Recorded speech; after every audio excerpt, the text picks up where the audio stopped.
No vídeo de hoje vai acontecer algo que raramente acontece aqui neste canal. Vamos analisar uma série nacional lançada recentemente. Depois de muitos pedidos de vocês, hoje vamos verificar como é a estrutura narrativa da série Cidade Invisível. Meu nome é Bea Góes e você está assistindo ao Narratologia.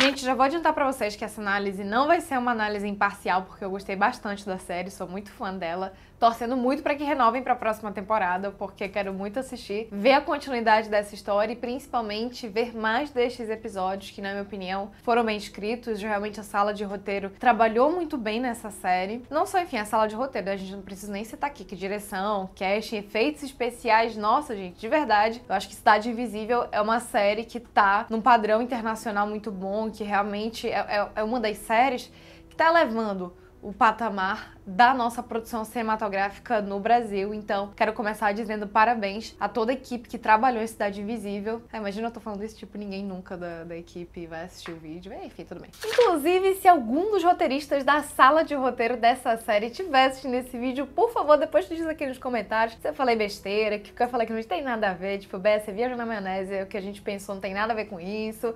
Mas enfim, gente, no vídeo aqui eu quero contar pra vocês, eu quero compartilhar com vocês minhas impressões a partir de uma análise do roteiro de Cidade Invisível. Eu não vou fazer críticas à série do tipo, a série é boa, a série é ruim nisso, acertando aquilo. Eu quero falar pra vocês de elementos e recursos estruturais. Protagonista, problemática de caráter, aspecto serializado, aspectos procedurais da série, enfim, a gente entender como que funciona a narrativa desta série, pra gente ver como, sim, em séries nacionais a gente tá vendo esse tipo de recurso sendo aplicado também. A gente fala muito aqui de séries internacionais, quando a gente vai estudar os livros de série, todos eles tomam como exemplo séries internacionais também, e é muito legal a gente ver séries nacionais fazendo uso desses recursos também, fazendo uso de um design narrativo que funciona, que engaja o público, que trata muito bem a história, que ajuda a contar melhor o enredo, porque a estrutura narrativa, gente, não é uma camisa de força que vai te prender e vai te cercear. Muito pelo contrário, a estrutura narrativa, ela te liberta e ela potencializa o seu enredo, a sua história, a sua narrativa. Não preciso nem dizer que vai ter spoilers aqui nesse vídeo, tá? Então, se você ainda não terminou de assistir a série, pare. Primeiro termine de assistir a série, depois você vem aqui assistir esse vídeo, porque eu também quero saber as impressões de vocês sobre esta série aqui nos comentários. E não se esquece de já deixar um like no vídeo e se inscrever no canal para que este vídeo consiga chegar a ainda mais pessoas. Qual é a premissa da série Cidade Invisível? Após a morte misteriosa de sua esposa, o investigador de polícia ambiental Eric decide ir a fundo no que aconteceu com ela e acaba descobrindo uma série de mistérios e, enfim, coisas, como é que eu posso dizer, exóticas que acontecem lá no local em que ela morreu, enfim, vinculado àquelas pessoas que conviviam com ela. Um primeiro ponto que eu quero destacar aqui nesta série é como a gente não demora para entrar no conflito central. Isso é sempre muito positivo. Isso faz com que o espectador engaje mais rápido e permaneça ali assistindo aquela série. E isso é algo muito exigido hoje por plataformas de streaming. Você não pode demorar muito para embarcar no conflito central. Senão, o espectador perde, né? Enfim, você tá com o espectador que ele basta um apertozinho ali no programa que ele sai da sua série e vai assistir outra. Então, nunca demore para embarcar no conflito central. Essa série faz isso muito bem. Nos primeiros 10 minutos, a gente já tem, digamos assim, o circo armado. Então, a gente tem o protagonista, a esposa dele morreu, ele quer descobrir o que aconteceu com ela e tem umas paradas esquisitas acontecendo, né? Nos primeiros 10 minutos, a gente já fica instigado e a gente já entende que tá acontecendo algo muito além do que o que a gente vê, do que o que a gente consegue enxergar. Então, se eu tivesse que classificar um conflito central da série, ou seja, o conflito que é estabelecido no piloto e que vai ser investigado temporada após temporada, é justamente entender e resolver os mistérios desta cidade invisível. Do que são essas entidades, do que acontece, por que essas entidades existem, por que o corpo seco existe. Todos esses conflitos ainda não foram solucionados na primeira temporada, né? E a gente vai tendo a cada temporada um aprofundamento nesse universo, a gente compreende melhor esses conflitos, a gente compreende melhor essas entidades na primeira temporada, e percebam como isso funciona muito bem. A gente estabelece isso no piloto e no último episódio da série isso é solucionado. A gente tem a questão de resolver o assassinato de Gabriela, a falecida esposa do protagonista Eric. Percebam como a gente só tem essa informação no final da primeira temporada. Então a gente circula a primeira temporada em torno deste conflito. Ou seja, se eu tivesse que classificar, aí que algum roteirista da sala, se você estiver assistindo isso, me diga se eu errei feio, se é mais ou menos isso, se é por esse caminho, enfim. Se eu tivesse que classificar o serializado desta série, eu diria que o conflito central, que embarca todas as temporadas, envolve justamente você explorar, resolver os mistérios e devolver a harmonia para esta cidade invisível que está super desarmônica, que está em desequilíbrio. Se eu tivesse que escolher um conflito da temporada para ser solucionado só naquela temporada, eu diria que é encontrar o assassino de Gabriela, entender o que realmente aconteceu com a falecida esposa de Eric. Se você não sabe o que é serializado, eu digo pra vocês. O serializado, que é o conflito central da série, né, que a gente muitas vezes usa esse sinônimo, é justamente a grande história que está sendo contada. A história que eu conto episódio por episódio, temporada por temporada. Então, uma série serializada, como é o caso desta e da maior parte das séries que são feitas para streaming hoje, você tem uma longa narrativa e você a cada episódio conta um pouquinho desta narrativa. Entretanto, a gente também tem o procedural,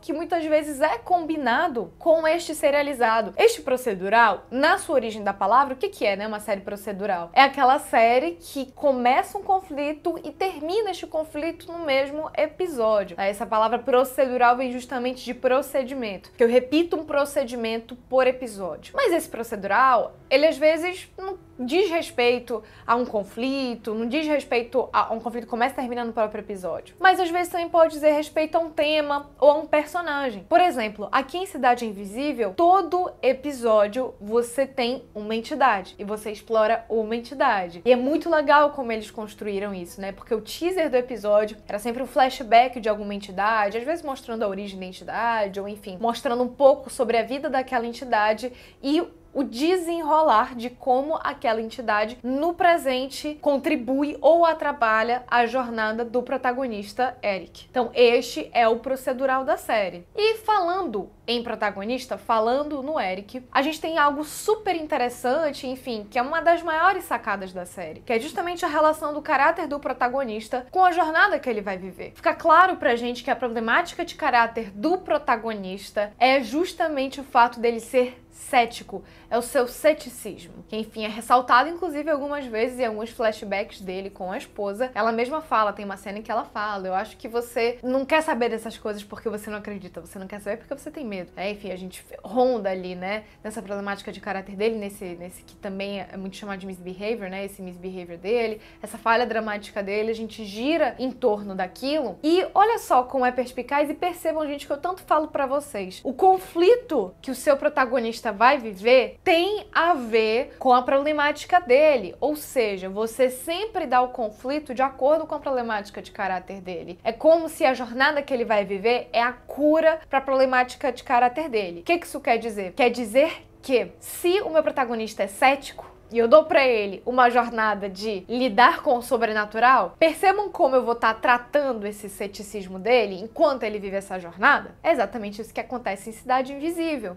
E percebam como a gente vai renovando isso ao longo das temporadas. E aqui, enfim, tô falando completamente no que eu acredito, no que eu entendi no último episódio da série, no gancho do último episódio, né? Depois que é dito que Eric agora se tornou um deles, né? Percebam que é assim, primeira temporada, bom, o Eric precisa entender e aceitar que essas coisas existem, aceitar que as entidades existem, que esses elementos sobrenaturais existem no mundo e que estão relacionados com ele. Essa é a primeira temporada. Segunda temporada, ele aceitar que ele se tornou um deles. Aí já são outros 500. Percebe assim como você vai renovando e aprofundando o conflito à medida em que as temporadas passam? Repito, eu digo isso baseado no que eu vi do último episódio da série, do que eu entendi que estaria acontecendo. Eu até, enfim, falo assim porque, gente, eu tô tô numa sala de roteiro hoje, assim, a gente fala de segunda temporada e tudo mais, mas nem a gente às vezes não tem certeza do que vai acontecer na segunda temporada. A gente tem uma noção e tudo mais, mas a gente não, vamos deixar esse gancho e tudo mais, a gente parte daqui, mas aí quando chegar na segunda temporada a gente vê o que a gente faz.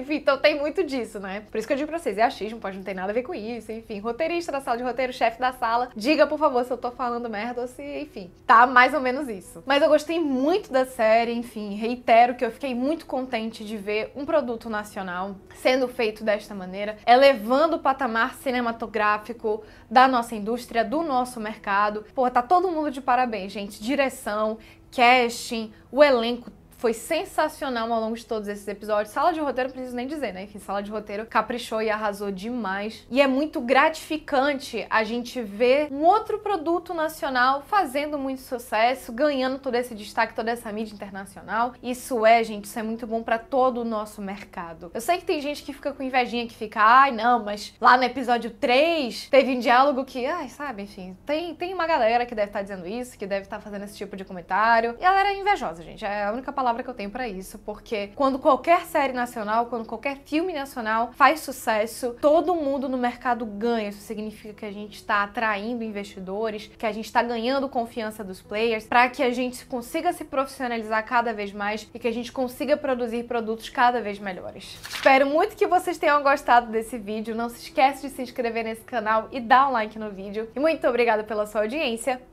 Tchau!